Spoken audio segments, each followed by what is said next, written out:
Perkenalkan, nama saya Siti Hoiriah dengan NPM 2331030.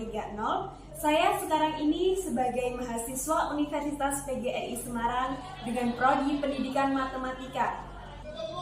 Di Pendidikan Matematika UGRIS ini memberikan saya landasan yang kuat untuk menjadi seorang guru yang profesional, serta ruangan kuliahnya yang sangat nyaman untuk kuliah, serta dosen-dosennya yang sangat asik dan menyenangkan. Tentunya juga banyak fasilitas di UGRIS ini. Saya tentunya sangat bangga menjadi bagian dari mahasiswa Universitas PGRI Semarang, tentunya di prodi Pendidikan Matematika. Assalamualaikum warahmatullahi wabarakatuh. Waalaikumsalam warahmatullahi wabarakatuh. Selamat pagi semuanya. Pagi, Bu. Gimana nih keadaannya hari ini? Nah, sebelum memulai pelajaran pada hari ini, alangkah baiknya kita berdoa terlebih dahulu ya. Berdoa dipersilakan.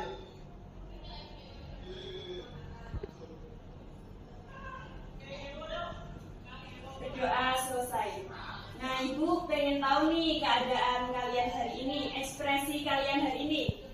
Coba dari Mbak siapa namanya? Mbak Dini, Bu. Ya, Mbak Dini, gimana perasaannya hari ini? Happy. Happy ya, happy-nya kenapa Mbak? Karena habis dapat transferan. Wih, kalau dari Mbak Vivi ya ini ya. Mbak Iya. Vivi gimana keadaannya hari ini? Agak sedih, Bu. Kenapa? Belum sarapan. Oh, belum sarapan. Nanti habis ini langsung sarapan ya Mbak. Iya, diterapi ya, Bu. Terus dari Mbak Julia, gimana nih kabarnya? Senang, Bu. Senang karena apa? Karena hari ini pelajarannya Bu Ria. Oh, suka ya kalau pelajarannya dulu ya? Suka sekali. Kita berjumpa lagi ya pada hari ini dengan pembelajaran matematika. Nah, Ibu mau tahu siapa yang hari ini tidak masuk? Pak Ibu, Kenapa Mbak Im kok tidak masuk, Mbak? males kali, Bu. Mungkin dia males berangkat. Oh, kalian jangan kayak gitu ya, karena itu perbuatan yang tidak baik. Kalian udah sangat seharusnya kalian tuh bersyukur bisa sekolah, udah dibiayain orang tua, dikasih uang saku. Jangan sampai bolos ya, karena mencari ilmu itu sangat penting untuk mencapai cita-cita kita. Kalian cita-citanya apa, Mbak Julia? Jadi pilot. Nah, itu sih cita-cita yang sangat bagus ya Mbak. Kita langsung aja ya mulai pelajarannya hari ini. Untuk pelajarannya hari ini yaitu statistika analisis data bivariat. Hari ini kita akan belajar analisis data bivariat. Sebelumnya ada yang tahu nggak data bivariat itu apa? Tidak, Bu. Oh, belum pada tahu ya. Ini Ibu jelaskan ya. Nah, ini ada pengertian data bivariat, data yang melibatkan dua variabel untuk dianalisis hubungan atau keterkaitannya. Contohnya ini ada tinggi badan dan berat badan. Kemudian ada waktu belajar dan nilai ujian. Yang ketiga, contohnya ada umur dan pendapatan. Nah, ini ada jenis-jenis data bivariat. Ada bivariat kuantitatif. Jenis data ini melibatkan dua variabel kuantitatif atau numerik. Contohnya yaitu tinggi badan dengan berat badan atau pendapatan dengan pengeluaran. Yang kedua ada data bivariat kualitatif. Data ini terdiri dari dua variabel kategorikal atau kualitatif. Contohnya yaitu jenis kelamin dengan preferensi warna atau tingkat pendidikan dengan pilihan partai politik. Yang ketiga ada data bivariat kualitatif. Jenis data ini menggabungkan satu variabel kuantitatif dengan satu variabel kualitatif. Contohnya yaitu ada usia atau kuantitatif dengan jenis pekerjaan atau kualitatif. Ada yang ditanyakan untuk jenis-jenis data bivariatnya? Belum ada, Bu. Oke, Ibu lanjut ya. Untuk ada metode analisis data bivariat. Ada Yang pertama adalah scatter plot, yang kedua ada analisis korelasi, yang ketiga ada analisis regresi, yang keempat analisis regresi, yang kelima uji chi-square, yang keenam analisis varian atau ANOVA. Dari sini ada yang ditanyakan? Mbak Vivi tanya ya, ini maaf ya Ibu ada kesalahan, ini double analisis regresinya ada 2. Nah, kita lanjut aja ya. Nah, ini pentingnya analisis data bivariat, yaitu mengidentifikasi hubungan dan korelasi. Yang kedua, mendukung pengambilan keputusan. Yang ketiga, mendukung penelitian sebab akibat. Yang keempat, memfasilitasi prediksi. Yang kelima, meningkatkan kualitas penelitian. Nah, ini ada contoh penerapan analisis data bivariat. Contohnya pada penelitian pasar, yaitu hubungan antara usia dan preferensi produk. Ada penelitian kesehatan, yaitu hubungan antara indeks massa tubuh dan tekanan darah. Yang ketiga ada penelitian pendidikan, itu contohnya itu hubungan antara waktu belajar dan nilai ujian. Yang keempat ada penelitian sosial, yaitu hubungan antara tingkat pendidikan dan pendapatan. Yang kelima ada penelitian lingkungan, contohnya hubungan antara tingkat polusi dan kesehatan pernapasan. Belum ada, oke, Ibu lanjut. Ini ada tantangan dan keterbatasan dalam analisis data bivariat.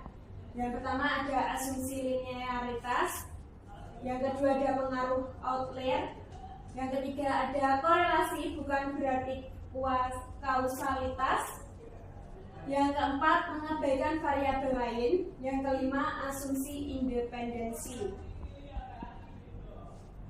Ini sudah selesai. Ini nanti ketua kelasnya membagi kelompok ya. Jadi setiap kelompok nanti ada 4 sampai 5 orang. Mungkin kan ini ganjil 1 orang, jadi yang kelompok terakhir bisa 5 orang. Nah, untuk tugasnya diskusikan ya. Yang pertama, apa yang dimaksud dengan data kuantitatif dan kualitatif? Ditulis dulu, dicatat yuk. Yang kedua, mengapa analisis data penting dalam pengambilan keputusan? Sudah? Sudah. Oke, Ibu tunggu. Mengapa apa, Bu? Mengapa analisis data penting dalam pengambilan keputusan? Terus yang ketiga, bagaimana cara kita mengumpulkan data yang valid?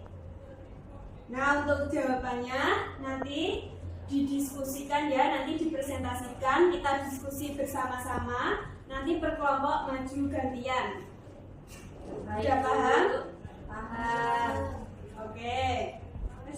Oke, Ibu kasih waktu 20 menit ya untuk berdiskusi. Baik, Bu. Oke. Ibu mau tahu siapa yang mau perwakilan maju di kelas ini?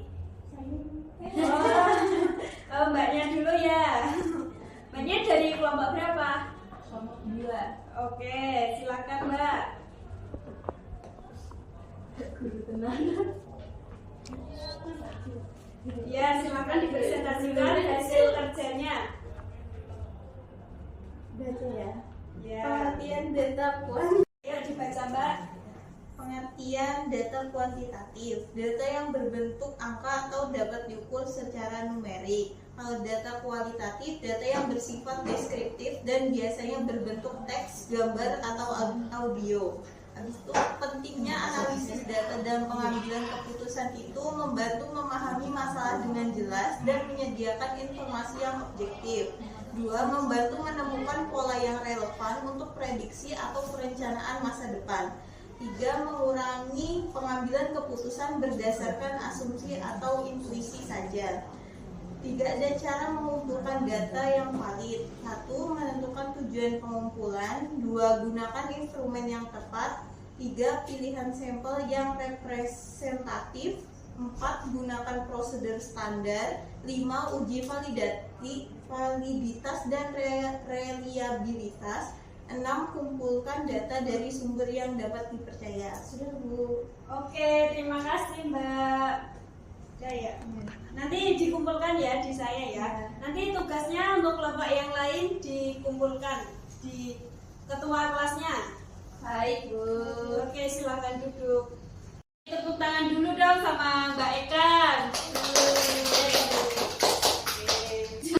Nah, ini kan tadi udah ada yang presentasi tentang materi yang tadi Ibu jelaskan. Berarti kalian sudah paham kan untuk materi ini? Nah, Ibu akan memberi tugas buat kalian untuk menganalisis per kelas dari kelas 10 sampai kelas 12. Untuk per kelompoknya nanti kelasnya beda-beda ya. Jadi kalian nanti analisisnya yaitu menggunakan Google Form. Kemudian nanti untuk cara pembuatan Google Formnya Ibu share di grup kelas ya. Nanti Google Formnya kalian menganalisis dari per anak itu waktu belajar dalam sehari berapa gitu. Jadi setelah itu nanti dibuat histogram. Tahu kan apa itu histogram? Tahu. Ya, kalau belum tahu nanti Ibu kasih caranya ya, langkah-langkah pembelajarannya di grup kelas. Nah, ini kan tadi udah ada yang presentasi tentang materi yang tadi Ibu jelaskan. Berarti kalian sudah paham kan untuk materi ini? Nah, Ibu akan memberi tugas buat kalian untuk menganalisis per kelas dari kelas 10 sampai kelas 12. Untuk per kelompoknya nanti kelasnya beda-beda ya. Jadi kalian nanti analisisnya yaitu menggunakan Google Form. Kemudian nanti untuk cara pembuatan Google Formnya Ibu share di grup kelas ya. Nanti Google Formnya kalian menganalisis dari per anak itu waktu belajar dalam sehari berapa gitu.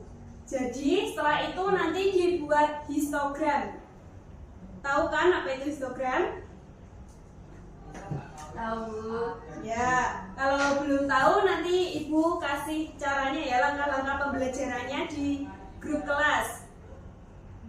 Nah, untuk tugasnya itu nanti dipresentasikan per kelompok untuk pertemuan yang akan datang. Untuk tugasnya apakah udah paham semua? Sudah, Bu. Apakah ada yang belum paham? Oke, nanti semisal ada unek-unek atau pikiran yang belum paham, nanti bisa disampaikan di grup ya, kalau enggak japri saya. Oke, baik, sekian pelajaran dari hari ini. Semoga ilmu yang kita pelajari hari ini bisa bermanfaat buat kalian semua. Terima kasih. Wassalamualaikum warahmatullahi wabarakatuh. Waalaikumsalam.